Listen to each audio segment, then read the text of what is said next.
Awesome. Cool.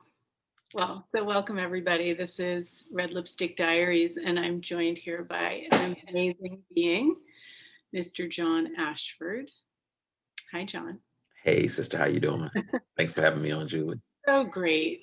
And it's just, I just love connecting with you. There's this, space of being that shows up when people connect and receive each other. So Yeah, yeah, I love it. I love hanging out with you. She's a powerhouse for anybody who hasn't hung out with her. Her jewelry's amazing. It makes thank your body jingle or glitter or whatever. It brings so much joy. yeah. So I wanted to chat today about second marriages and how we can approach it different. And, you being somebody who's remarried, how long have you been remarried? Okay, now you're gonna get me in trouble, Julie. So we've been remarried for going on 12 years. We've been in a relationship for over that, but wait, we've been in a relationship. We got married. Yeah, going on 12 years this year. Yes.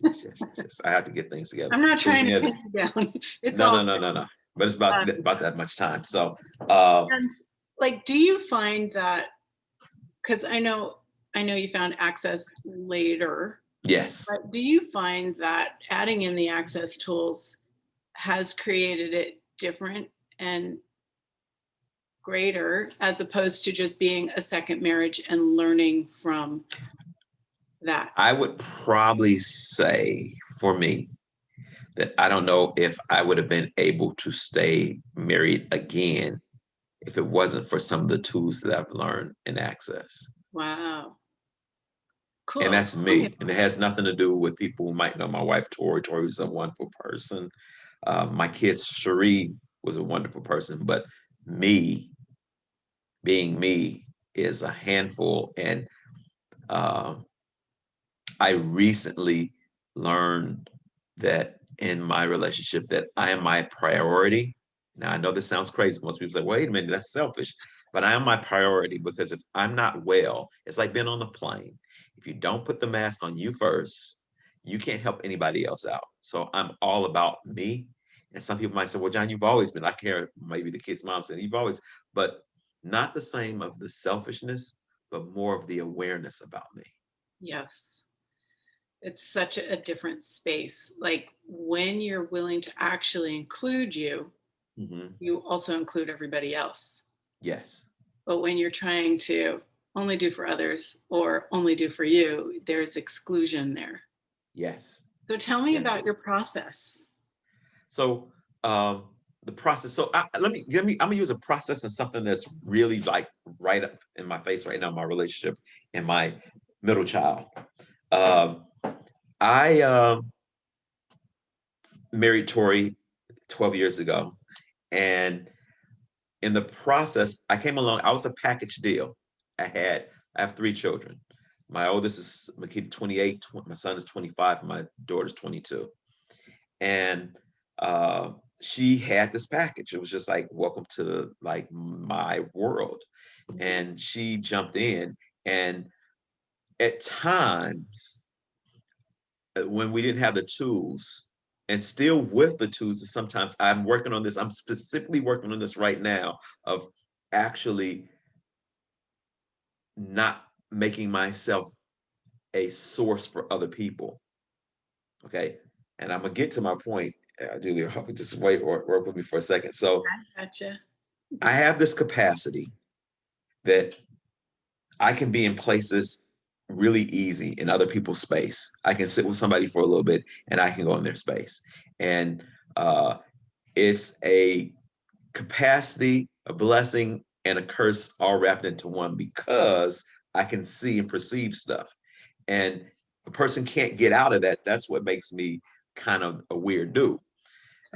Because if I sit with you for a little bit, I'm going to perceive it. And I'm learning not to do it. Now, when it becomes relationship, it gets sticky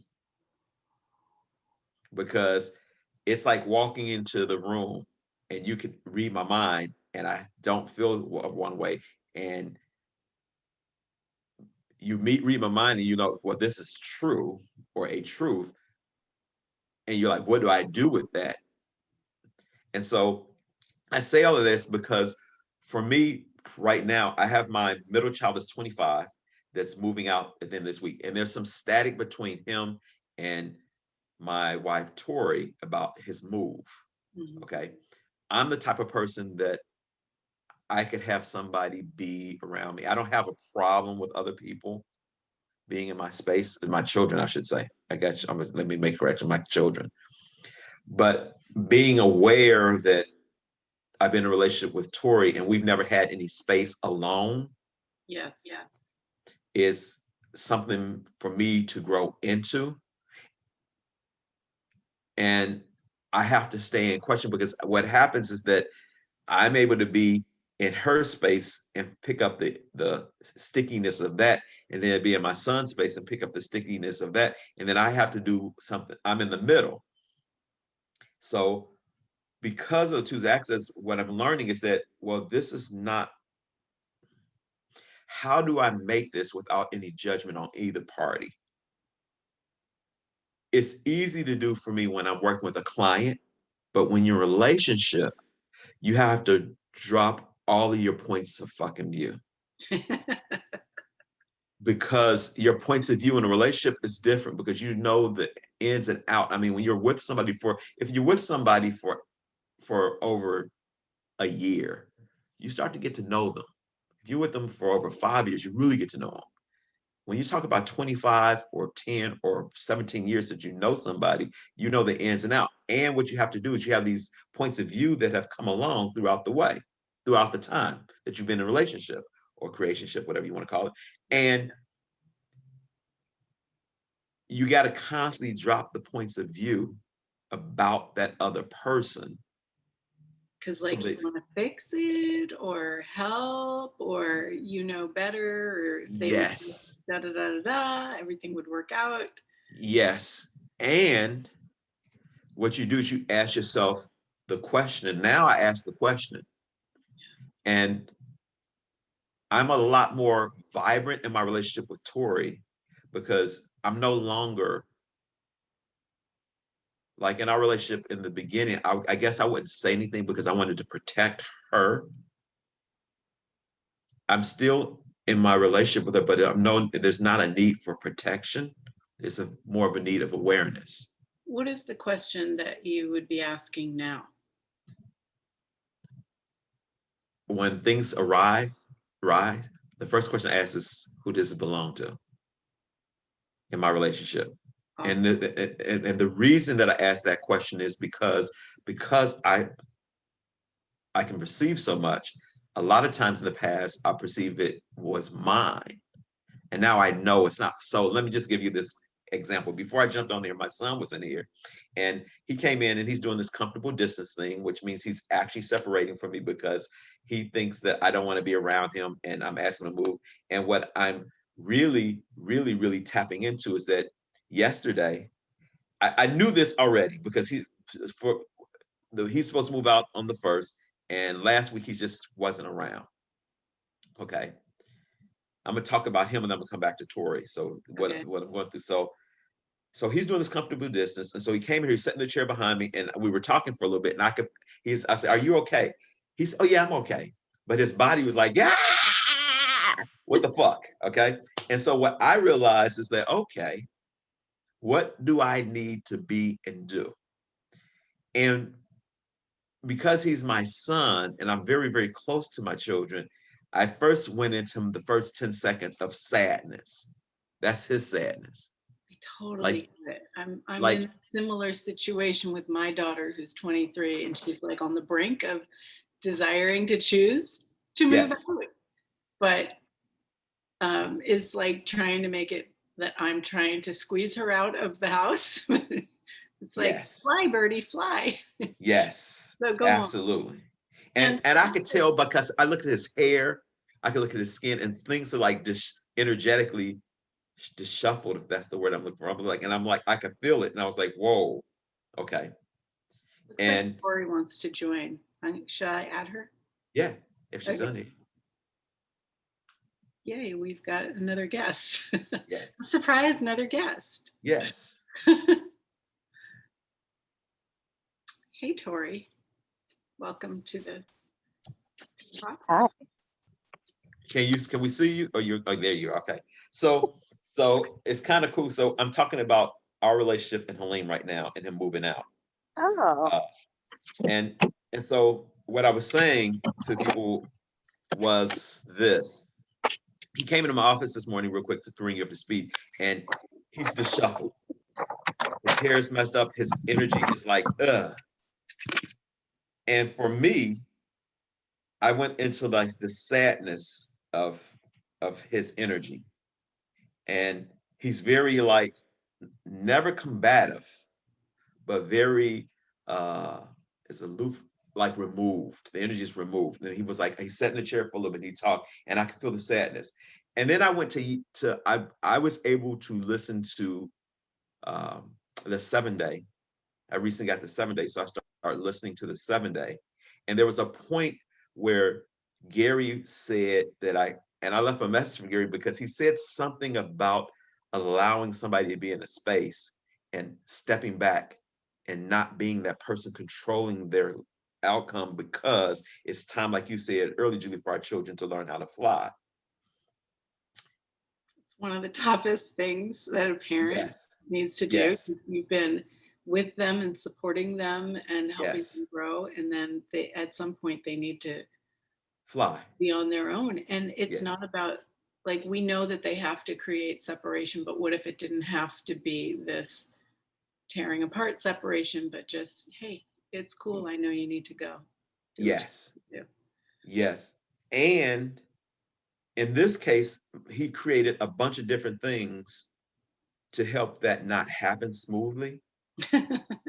Like there was 2 incidents that happened in this world, like wrecking my car, which energetically he has this feel because remember I told you guys at the beginning, I have this capacity about being able to jump in people's world. I can do that. I mean, I was on the phone with the insurance person this morning. I immediately went, I was like, whoa, that's not my business. Let me get the fuck out of this. Right. You know? So I have Helene, and then I was talking about you, Tori. I didn't get to you. So then I have Tori, her desire of what she has offered to the children, her desire to have our own, and trying to not trying, but looking at where I'm at in that energy, and trying to not trying, I don't try to do shit, meshing for me by asking questions about how do I do both? Because when I sit by myself, people might think of like when I'm in this office, I'm thinking about classes or doing things. I have like a million voices, and some of them are in my head, and some are actually outside of my head. They're like entities that like to fuck around and hang out. And getting out of the space of having to be the person that making people okay. Mhm. I think that was one of my biggest strengths and weaknesses at the same time, and sometimes that's devastating to any relationship. That was my whole draw to being a Catholic priest when I was younger. Mhm. I wanted to come and help people be right or be better. Yep. And And that's now, not healthy, huh? and now, has it morphed and expanded into empowering people to choose? Yes, slowly for me, because I always find myself jumping into something. And I really, really, really, really, really, really, really have to go back to an energy. And that energy is like time because also I can see somebody being extremely successful or I can see their end. And in the process of being in a relationship with that, that's cool in one instance, but it's like sometimes I was telling a couple of friends of mine, it's like, what would it be like not to have that? And I'm not saying to the universe, like, I don't want that capacity. It's just like, what would it be like not to have that? I'm wondering, I asked myself, even in a relationship with Tori said, what is it like what would it have been like to be with somebody that did not have that? I'm extremely sensitive. I mean, Well, I want to ask you a different question. yes. How could you use that capacity to actually empower people instead of trying to fix or trying to help? How could you use that instead of not having it? How can Yeah. it add to what you Yeah. do? For me, learning how to be different with me. So it's going back to the relation where I said me being putting the mask on me first, because I had been organized with this capacity that I had to go fix somebody. When I first got hired at the juvenile department, 7 young boys died on my caseload. So I went to the wrongness, and I went back and I recently, like, I went to the wrongness, and I also associate that with my son, Hmm.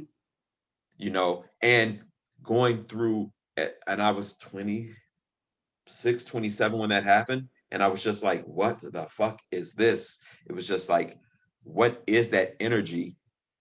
And when the question you asked about how do I use this capacity with healing people, I'm beginning to learn that I don't have to fix everybody. And sometimes it's an observation and the being in question. Just because I know something doesn't mean I have to go there with something. Yeah. And like, what would it be like to use that capacity to see what people can receive, Yes. know that they could choose something different, but also knowing what they will choose and recognizing that that's their choice. Yeah. Yeah. And so the And that, kids that chose to leave this planet on your yeah. watch Yeah. had nothing to do necessarily with you and the job that you were doing. Right. What if they And gave them a and what I've come to realize, what is the gift in being with somebody as they do choose to cross over. I mean, right, it's just, I mean, we have, what do you call it, midwives when people come into the planet, but we don't right? have mid husbands when they leave the planet. I mean, what is that? What is that? And I mean, when you said that, made me think about that. Yeah, okay, I They, have that capacity. they And call it the Grim Reaper instead. yeah, do you see what I'm saying? But that's such a negative connotation, the Grim Reaper or the midwife. Right. Which one do you want to dance with? Well, fuck yeah, I want the midwife. The Like the Grim Reaper is like, mid-husband. ugh. And so also that, now I have Tori on here. So go Right. ahead. So let's bring it to the second marriage Yeah. thread. Yes. Yes. Yes. Yes. So with that, there was points where I felt bad that Tori married me with all of the shenanigans and stuff. There's a lot that comes with when you get married to somebody with a prefab family. It's a lot. Right. Anybody who's not willing to admit that, really not actually asking any fucking questions. And from what I know about her, she chose Yeah. because number one, she could handle it, Yeah. she desired it, Yeah. and she contributed to something Yeah. even greater. Huge. Huge. Definitely. And what I think what happens though is that when people, and like I said, you said, because the tools that we have now, it makes things like they're not, our relationship is 100. You have to see 3D, we're 100D, because there's so many different aspects of where you can flow in it. And and I'm not saying that there's not hiccups that arrive. There are always hiccups that arrive, but that you can take a deep breath and ask a question and help dissipate any of that tension, and not locking a person into a way. And I know that I did that sometimes, because I play this tape about, am I here or are we over here? And I have to get my bearings about where I am at with Tori, so that I understand. And I'm hoping this makes sense to somebody, because if if I ever lock Tori into a space where she can't get out, then our relationship would never work. And I would say that to anybody. And I think the danger of it is that most people get in a creationship relationship and they lose sight of that. And it's like salt that's not salty anymore. It's just gone. And you can look at the energy of those individuals. And it's constant work of asking questions. It's weird that you're sitting in Brendan's COP class right now. And we were in that class in February, I believe. And there came a point where he took a break and Tori said to me, not like physically divorced, but he came up talking about making self, it was something around source and the other individual, but making you important. And Tori said, well, maybe she asked a question about divorce. We were on the seaside at the beach and we were remotely watching the class. And it was just like, it wasn't the divorce of like leaving because of separation, but what are you willing to create And in this thing? where can we stop divorcing ourselves so that we can actually both be in Yes. the relationship? Yes. And how many people don't know how to do, and then, I mean, because if you don't have those tools, I mean, I say this to everybody. I say this to my clients when I work with them and the guys I work with. 3 couples get married in the United States. 2 of those couples end up in divorce. That's an institution that does not work in the United States. There's no business that you would invest in that 2/3 of it's going to go out the door. Nobody would invest. Nike doesn't run that way. Lawyer. What's that? Unless you're a divorce lawyer. Yes. Now that's the business that you want to be in with marriages in the United States. Exactly. You're absolutely right. But outside of that one business, everybody's like, why would I choose that? Right. Right. But, or I should say, and the refreshing piece about it is being able to ask questions. And it gets really, really, and it's beyond the questions too. It's also being able to perceive energy Right. with that other person.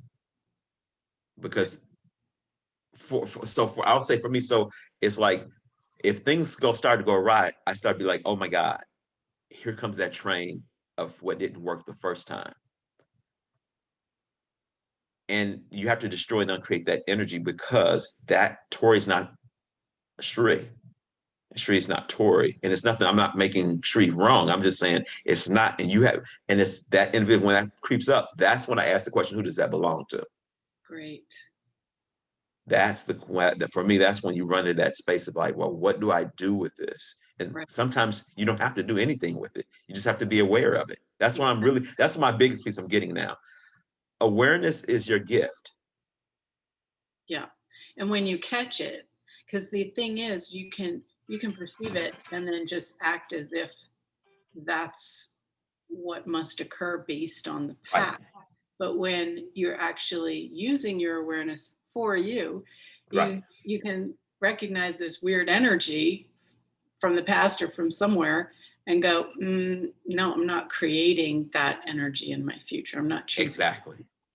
And when that happens, everything starts to open up. Everything starts to open up. When you decide, when you get to that point, you can actually, like, you can feel the energy, right? It's almost like yesterday, I was getting my bars ran, and it's the whole concept of energy when you start to notice when something is shifting, but you can't see it, but you know something is shifted. Right. It's that energetic shift. And it's that field that's around us, and especially in relation. And I really would say this, the field around individual in relation, because a lot of people want to make it like a oneness, like Tori and I are just one. We're not one. I don't want to be one with a person. I want to be me.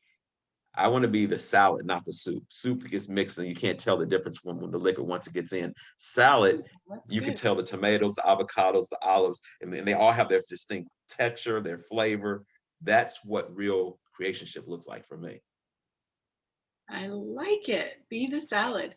And it's so funny that you say this because this morning I was waking up with this awareness of how much people resist and refuse and push away awareness because they think that, I don't know, it's not valuable, but awareness is one of the most valuable things that we have and that we can cultivate for ourselves.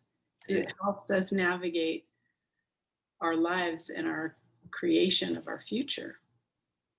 And it's kind of interesting because I'll say this because uh Julie, one of the other pieces that was like remarkable to me in relationship is one of my favorite things that I learned how to do while I was in Access, while I've been in Access, is SOP sessions.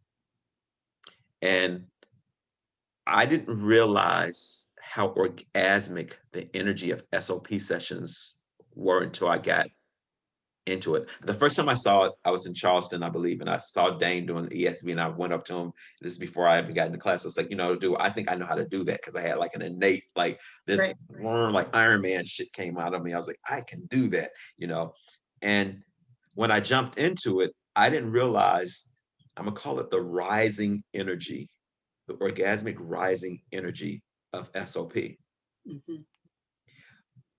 And it's very, at the same time, very similar to the sexual energy that we go through.